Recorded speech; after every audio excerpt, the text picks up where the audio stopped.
တပြည့်တော့ဒီဗုဒ္ဓအဟောတွေမှာပါတဲ့ဒီနတ်ပြည်မြမာပြည်ငရဲပြည်နဂါးပြည်တို့ဟာ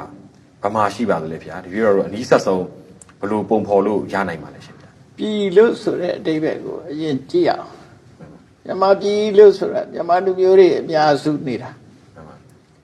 ဒီပြည်လူမျိုးတွေလည်းရှိတာပဲနော်မြမလူမျိုးတွေအများစုနေတဲ့နေရာကိုမြမပြည်လို့ခေါ်တယ်လို့ပဲဆင်းရဲဒုက္ခနဲ့ဘဝအကုသိုလ်ကံတွေကြောင့်ဆင်းရဲဒုက္ခအတိပြီးတဲ့ဒီရပ်ဝန်းတစ်ခုမှာဒုက္ခခံစားနေရတဲ့သတ္တဝါတွေနေတဲ့နေရာကိုငရဲပြီလို့ခေါ်မှာမှန်ပါဗျာနော်မှန်ပါဘယ်နေရာမှာရှိသလဲဆိုတာတော့မြတ်စွာဘုရားဘယ်မှာရှိတယ်လို့တိုက်ရိုက်ပြောထားတာတော့မရှိဘူးဘုံဘုံအတွေ့နဲ့ပြောရမယ်ဆိုလို့ရှိရင်အများရမီးလောင်နေတဲ့အတွင်းထဲမှာပူလောင်နေတဲ့ဒီမီးတောင်နေဆိုတာရှိတယ်မှန်ပါဗျာအဲ့ဒီမီးတောင်တွေထဲမှာတက်ရှိသတ္တဝါအနေနဲ့ဖြစ်နေတဲ့ကောင်းတွေဟာအများရပူလောင်နေမှာပဲမှန်ပါဗျာနေရုပ်သီးထဲမှာမွေးတဲ့ပိုးလိုပဲပေါ့နော်မှန်ပါဗျာအဲ့လိုမျိုးမရှိနိုင်ဘူးလားရှိတယ်အခုရေဘူးတွင်းနေပါလေဆိုတာစာပေကျမ်းဂန်အရပြောမယ်ဆိုရင်တပောဓာမြစ်ဆိုတာအိန္ဒိယမှာရှိတယ်မှန်ပါဗျာအဲ့တပောဓာမြစ်ဟာတပောဓာဆိုတာတပဆိုတာပူတဲ့ဥဒကရေမှန်ပါဗျာရေဘူးစမ်းစီစင်းတဲ့မြစ်မှန်ပါဗျာအဲ့ဒီမြစ်ကဘာကြောင့်ရေဘူးဖြစ်ရတယ်လဲလို့ဆိုရင်လောဟကုံမီလို့ခေါ်တဲ့ငရဲအိုးကြီးနှစ်ခုကြားဖြတ်စီလာတယ်ဆိုတော့စဉ်းစားကြည့်ရတာမီးတောင်ကြီးနှစ်ခုကြားကနေဖြတ်စီလာတော့ဟိုဘက်ကလည်းမီးတွေလောင်နေဒီဘက်ကလည်းမီးတွေလောင်အဲ့ကြားထဲကဖြတ်စီလာလို့ဒီရပူသွားတာဆိုတော့အဲ့တော့တချို့စာကျမ်းလေးတွေအနေနဲ့ပြောရမယ်ဆိုရင်တော့မြေကြီးအောက်မှာငရဲပြည်ဆိုတာရှိနိုင်တယ်ပေါ့နော်မှန်ပါဗျာရှိနိုင်တယ်လို့ပြောအစင်ဒုက္ခရောက်တဲ့ပုဂ္ဂိုလ်တွေတရားတွေပေါ့ဒုက္ခခံရတဲ့တရားတွေအေးမြတ်မြတ်မနေရဘဲနဲ့အမြဲတမ်းဒီဆဲဒုက္ခခံနေရတဲ့တရားတွေနေတဲ့ဧရိယာကြီးတစ်ခုကိုငရဲပြည်လို့ပြောရမှာမှန်ပါဗျာအဲ့ဒီငရဲပြည်ကိုမြတ်စွာဘုရားပုံဖော်ပြီးတော့ဟောထားရှိတယ်မှန်ပါဗျာမြင်ရတာလဲကြောက်เสียလန့်เสียကြားရတဲ့အတန်ကလည်းကြောက်เสียလန့်เสียအနံ့ကြီးကလည်းမခံနိုင်တော့အောင်ဆိုတဲ့အနံ့မှန်ပါဗျာလျှာကအရသာကလည်းပဲလုံးဝခံရခက်တဲ့အရသာခန္ဓာကိုယ်လာထိတာလည်းပဲလုံးဝအထိတွေ့မကောင်းတဲ့ဟာစိတ်ထဲမှာကူးလိုက်ရရင်လည်းအကောင်းတစ်ခုမှမရှိတဲ့မျက်စိနာနာလျှာကာယလို့ဆိုတဲ့လူရဲ့ခန္ဓာကိုယ်မှာဆက်သွဲတဲ့အရာတွေဟာအားလုံးဟာကြောက်เสียလန့်เสียဟိုစိတ်မချမ်းသာကြရကြီးနဲ့ကြုံတွေ့နေရတဲ့တရားတွေကိုငရဲခံရတဲ့တရားလို့ခေါ်တယ်မှန်ပါဗျာအဲ့ဒီငရဲသားတရားတွေနေထိုင်ရာ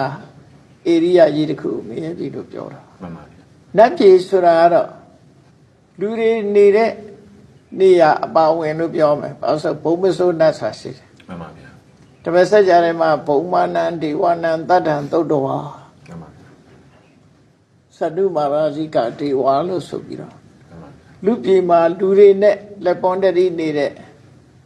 အိမ်ဆောင်နတ်တို့ကျောင်းဆောင်နတ်တို့ရှုကစိုးတို့ဘုံမစိုးတို့ဆိုတာရှိတယ်လေမှန်ပါဗျာအဲ့ဒီ